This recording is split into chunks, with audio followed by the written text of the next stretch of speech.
Today we have the poem Enterprise by Nazim Ezekiel. Nazim Ezekiel is known as the father of modern Indian English poetry. He is a post colonial writer. He has won the Sahitya Academy Award, the Padma Shri, and this poem is taken from his The Unfinished Man, the collection of poems called The Unfinished Man, published in 1960. So let's see. It started as a pilgrimage, exalting minds and making all the burdens light. The second stage explored but did not test the call. The sun beat down to match our rage. So here the poet is talking about an enterprise. The very word enterprise is a new project, an expedition. Here we see that this is a journey undertaken by a group of people for a particular purpose. So enterprise, the English word can be any endeavor that is taken up by a group. So now the poet says, the very first line says, it started as a pilgrimage. The word pilgrimage makes us think of something holy. People go on pilgrimages to visit holy places. So there is also a sense of striving for something spiritual, for a sense of completion, a holy, a holy grail, a holy goal. So this pilgrimage was exalting the mind of everyone involved. It made their burdens light, and this is the first stage. The first stage is when everybody has collected into a group, there is a leader for the group, and they are all ready to go on this expedition that will win them their goal. Now if we take this poem is of course very symbolism throughout. In every line you can see symbolism. This can be taken as a journey of life, the ups and downs of life itself, the meaning of life on earth, existentialism. Why do we live and what is our purpose in life? It can also be taken as a journey of post colonial India, India that was striving to get out of the clutches of its colonial rulers who has finally won freedom, and the journey of that free India to win back her own authenticity. So, this could be a journey of our country. It can also be a journey of the self, where it is a spiritual journey where man is introspective, he is looking into his own soul. We can also take it as any kind of journey of the various ideologies. Think of organized religion. How does organized religion work? There are leaders and there are congregations that follow these leaders. They have books, they have rules. So any kind of ideology begins like this.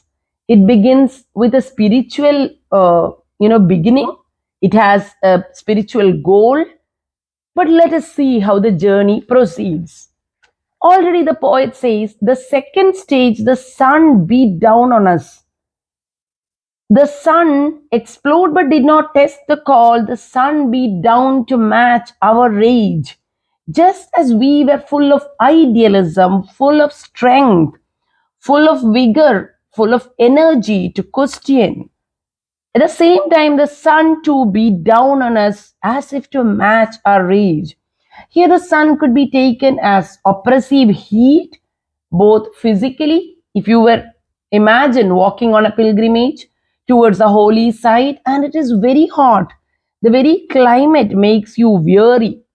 And it can also be taken in a symbolic sense that there are a lot of hardships. It is not as easy as when you began the journey. Even if it's any political ideology, there would be differing opinions cropping up. If it is organized religion, yet again, there would be various questions coming up. If one leader is very strong and he meets his opposition in the form of somebody else who questions him, immediately both the egos clash and you see that there is difference of opinion. There is chances for a group to split. This has been seen since time immemorial. We stood it very well, I thought, observed and put down copious notes on things the peasants sold and bought, the way of serpents and of goats, three cities where a sage had taught. So now the poet says, we stood it very well. We were very brave in the face of this heat. In the face of the oppressive sun, we were very strong. But we made copious notes. We wrote down a great deal of rules and regulations, how each thing has to be performed. And this is also something we see in any form of life, in any theology, philosophy, religion. Even the constitution is a list of writings. Take the any holy book, whether it be the Mahabharata, the Ramayana, the Bible, the Quran, the Torah, any religious text, they too have their written rules. And again, yet again, copies are made by great leaders, perhaps interpreting it in their own form, in their own manner. As the journey proceeds, do we all agree to what is written each time? But here we see the followers, they are making copious notes and they are making it on what the peasants sold and bought. So this means commercial laws, laws made on commerce. If we take it in an international sense, we can say that this is about the international trade of our country with other countries. Even so, then the way of serpents and of gods, and three cities where a sage had taught. This makes us think of history, the history of the country, as well as religious ideas. And the three cities where a sage had taught. I feel personally that there is something missing here. We are not focusing on what the sage had taught, but rather where the sage had taught. So, are we as a people, Nizim Ezekiel makes us think, are we as a people focusing on where the sage had taught, or what are the tenets of religion or the tenets of spirituality rather than the practice of it? Every religion or every theology says that people should be forgiven, that their mistakes have to be pardoned.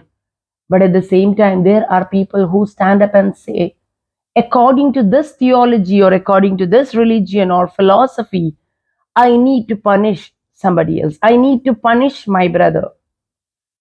And somebody who takes it upon himself to place himself on a moral high ground and punish those whom he feels is inferior to him.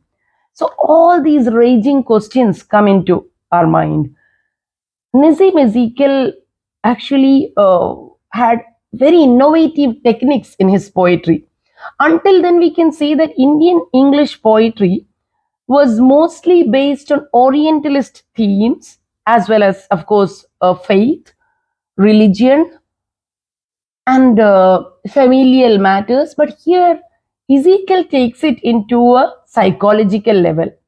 He takes it into a level of self introspection, self questioning. So this poem is written, there are 6 paragraphs or 6 stanzas. It is written in iambic tetrameter. Then the rhyme scheme would be A, B, A, B, A. But when the differences arose on how to cross a desert patch, we lost a friend whose stylish prose was quite the best of all our batch. A shadow falls on us and grows. So then suddenly differences arose. If it is in the path or the journey of life, as we grow older, we take up various decisions. We try to realize our truths. And on the path of life, we will see that many people whom we considered friends, whom we considered were closest to us, would fall away from our life. would move away from our sphere simply because we cannot allow each other the space to think differently. And if you take an organization, again, there would be somebody who would have a differing opinion. And if those two differing opinions cannot last in the same space, there will be a clash. There will be a quarrel of ego. Now, if you take the binary opposite of idealism versus reality, on one side we would have idealism and utopia, and on the other side, the harsh realities of the world that does not permit man quite often to see the world as black and white, but rather as various shades. So, when we reached a desert patch, what does a desert signify? A desert signifies hardship, lack of water, lack of food. So, this is a difficult phase. So, if it is our country, post colonial India is going through a difficult phase, she is young in her freedom. So, when we reached a desert patch, we all had different opinions on how to cross it. Now, just like as in a war, there would be an opinion on one hand of non-violence, on the other side, there would be violence. On one hand, there would be an opinion saying that people of various religions should coexist together in peace, where on the other hand, we will have the opinion that two states or two countries need to be made, there should be a partition, and people should not coexist in peace. So, throughout these journeys of life, we see that dilemma coming up. We lost one friend. So, we lost one friend who had the most stylish prose, according to our poet. Somebody who had most stylish prose, he left the group. He said, no, I do not no longer want to be in this group. The word stylish prose can bring to mind a poet, an author, a journalist who is revealing the truth to the world. It could be a one who writes, a lawmaker, uh, any kind of priest or leader who is making these written rules. And yet again, he makes us think by the word stylish prose. Is it manner over matter? Yet again, just like we saw where the sage had taught, not what the sage had taught, same way see here the stylish prose. Is it manner over matter? Yet again. So, this particular person, this leader, this poet, maybe he feels that this group is going towards falsehood, and so he has changed his path, seeking his own truth. Or it could be that he could simply not accept the views of the rest of the group. And we will see that in all endeavors, there would be people who would simply drop out because they could not take the pressures of the journey. Another phase was reached when we were twice attacked and lost our way. A section claimed its liberty to leave the group. I tried to pray. Our leader said he smelt the sea. So another phase was reached. So we see that one after the other, this idealism or this faith is coming across hurdles. And each time a hurdle is crossed, some people are left behind or they are taking differing paths. And here he says that twice we were attacked on our way. This could be, if it is religion, it could be religious persecution. If it is the moral or spiritual introspection, then it could be the doubts. Like Matthew Arnold's Dover Beach, we see that faith, he says, is receding and other questions, existentialist questions are coming up. If we take it as patriotism, there too there is a question mark. The very people who fought for Indian independence were astonished, were flabbergasted when they saw that the very India for which they fought was being partitioned. So there too we see that idealism and innocence meets with a tragic end. So throughout life, our life itself is an enterprise. A section claimed its liberty to leave the group. So here our poet, who is part of the group, now he is floundering. He no longer knows should he continue with the group or does he pine for his friends who have left the group. He says, I tried to pray. This too happens in our life when we are at a crossroad where we can make no sense of life, when we are beset by troubles, and we try to pray to that providence or the so called God or any form of supernatural power that could come to our aid, to because we are trying so hard to stay on our path. He tried to pray. The leader said he smelt the sea. So the leader who is crossing the desert, he's saying, no, I think we are nearer to the sea. We will be able to cross. We noticed nothing as we went, a straggling crowd of little hope. So we see a verbal antithesis here. As the action is proceeding, as our people are journeying, they are slowly losing hope. We can see.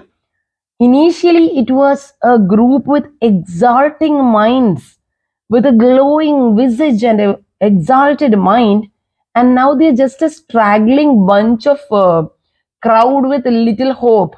They seem to be just doing it in a monotonous manner, just walking behind their leader, somehow trying to cross, ignoring what the thunder meant. We had ignored what the thunder meant. Thunder can stand for danger. Thunder also stands for doubt of realization. Thunder could be that loud inner voice telling them, asking them, are you on the right path? Their own questioning as well as the questioning of the world around them. For example, the world telling them that you are going to an utopia that does not exist. Come back to reality. Deprived of common needs like soap, some were broken, some merely bent. So all of a sudden we see ourselves in this struggle. We know that in the struggle for freedom, many have lost their ideology, many have lost their families, their homesteads. Many have been driven from a country which they had called their own. And so it is in the path of life too. For so many times, the people whom one has considered as near and dear ones could move out of our very sphere of life, may cease to speak to us because of an ideological or religious difference. So there are so many things that happen in life.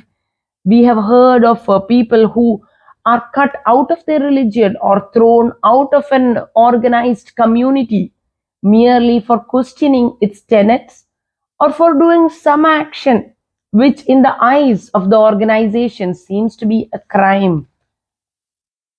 And some people who have gone on this journey, some we see are broken, some merely bent, some are bent with fatigue, but they seem to continue on.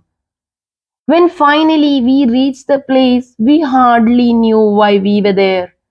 So finally, these people have reached their destination, and we realize or we feel that they wonder, is it for this particular aim or purpose that we have come?